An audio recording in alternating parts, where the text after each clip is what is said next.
teams, they lost. And the manner in which they lost, I mean, for me, it was City again. But is the reality now dawning on City? Is it the reason why Guardiola extended his contract, wanting to prove a point to so? I don't think that's the reason.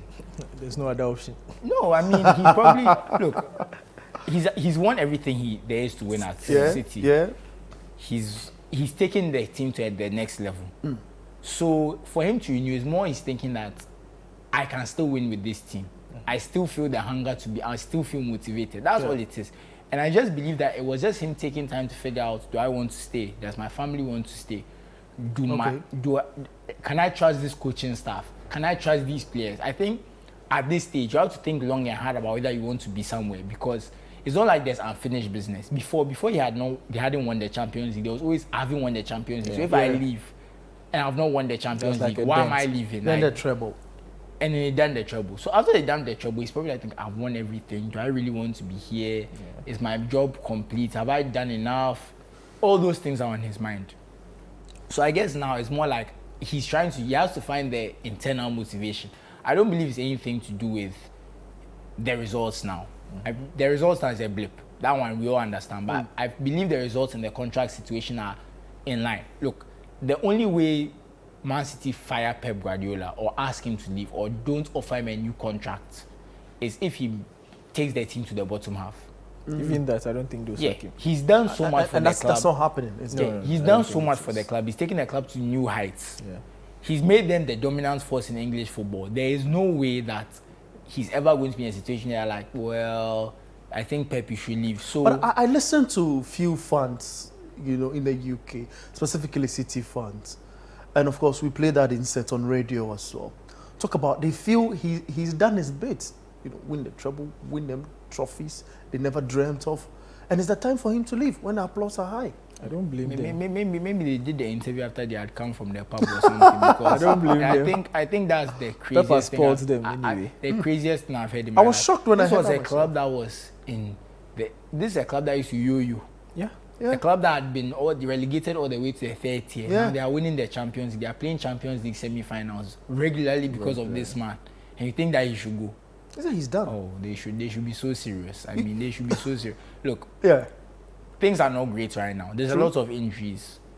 There's a lot of half-fit players. You can see that the team is not, and there's lots of players who are off form in addition. So there's a lot that's not going well, which is why there's such a gap between them and Liverpool. But we all know City in the second half of the season, that's when they start to spread their legs and run. They're like a long distance runner, Exactly. Their first 400 is not great, but the second 400 is great. Like if you think about it, like the 800 meters. Okay. So the first 400, they are striking. They're a bit behind in the field. But what they do in the second 400 might surprise us.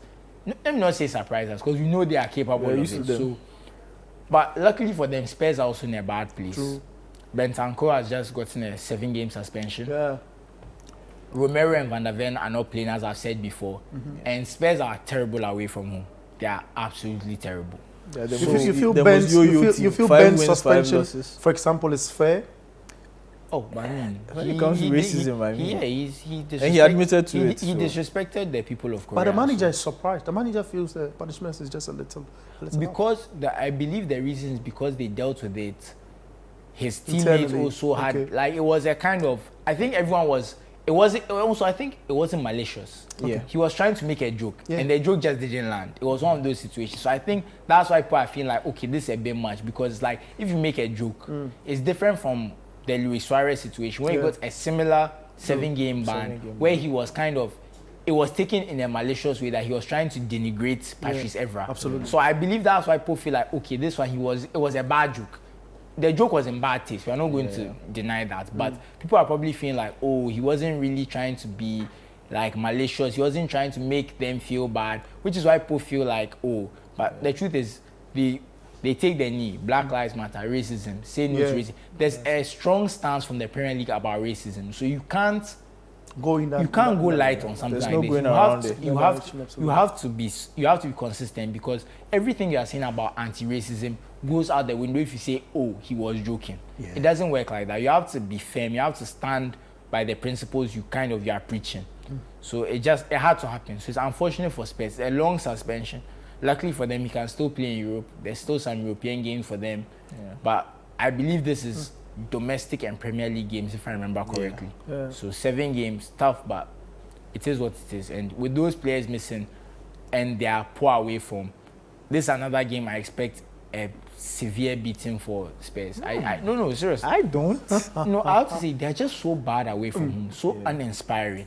And then you don't even have your best centre backs available, and one of your best midfielders unavailable. It just makes me think, how are they even going to stop anything City are doing? Even though City are not playing well, they just the quality gap, because we know that the backup Spurs are going to bring in are just not there. They're just not the same quality. And you are already the worst team. And now you have to bring your backups in those key positions.